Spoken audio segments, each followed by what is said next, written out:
Santhosh academy காவலர் மற்றும் ராணுவ பயிற்சி மையம் பிசிக்கான ஹால் டிக்கெட் ரிலீஸ் ஆயிடுச்சு. ஸோ நம்ம அந்த ஹால் டிக்கெட்ல என்னென்ன குறிப்புகள் கொடுத்துருக்காங்க, என்னென்ன நம்ம பண்ண வேண்டியிருக்கு, தவறுகளும் திருத்திக் கொள்ள வேண்டிய இல்லையா? ஸோ என்னென்ன தவறுகள் நீங்க செய்வீங்க, அதை எப்படி திருத்தலான்ட்டு நம்ம சொல்லிடலாம். ஓகேவா? ஃபர்ஸ்ட் என்ன அப்படின்னா உங்களோட எக்ஸாம் சென்டருங்க. ஓகேவா? உங்க சரௌண்டிங்ல இந்த எக்ஸாம் சென்டர் போட்டிருக்காங்க சொல்லி செக் பண்ணுங்க. தூரத்துல இருந்தா ஒரு முறை நீங்க விசிட் பண்ணிட்டு வந்துருங்க. எவ்வளவு டிஸ்டன்ஸ் ஆகுது, டைமிங் எவ்வளவு எடுக்குது.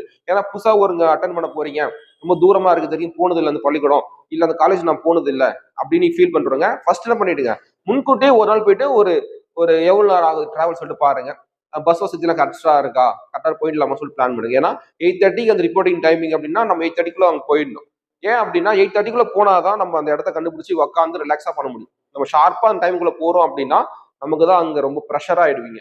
அந்த ஹால் எங்க இருக்குன்னு தெரியல, கொஸ்டின் மார்க் குத்துட்டு இருப்பாங்களா தெரியல சொல்லி நிறைய இன்னல்கள் ஏற்படும். அதனால வந்து அந்த சென்டர் எங்க சொல்லிட்டு கண்டுபிடிச்சு அங்க போயிடுங்க. இன்னொன்னு என்ன அப்படின்னா என்னென்ன கொண்டு போகணும், இந்த எலக்ட்ரானிக்ஸ் டிவைசஸ் எதுவுமே கொண்டு போகாதீங்க, கட் ஷிஃப்ட் கூட கொண்டு போகாதீங்க, பெல்ட் எதுவுமே கொண்டு போக கூடாது.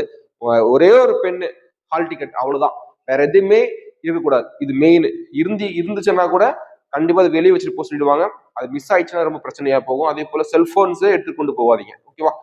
இதெல்லாம் நீ கடைபிடிச்சிட்டாலே போதுங்க. கண்டிப்பா இத்தனால படிச்சு கண் விழிச்சு நம்ம வந்து கஷ்டப்பட்டு படிச்சுட்டு இருக்கோம். ஒரு வேலை வாங்கணும் இல்லையா? இந்த சின்ன சின்ன விஷயத்துக்காக நம்ம வந்து மைண்ட் டைவர்ட் ஆயிடுச்சு அப்படின்னா எக்ஸாம் சரியா பண்ண முடியாம போயிடும். அதனால வந்து இதெல்லாம் தவிர்த்துடுங்க. ஓகேவா? சரி, அடுத்த வேலை பார்க்கலாம்.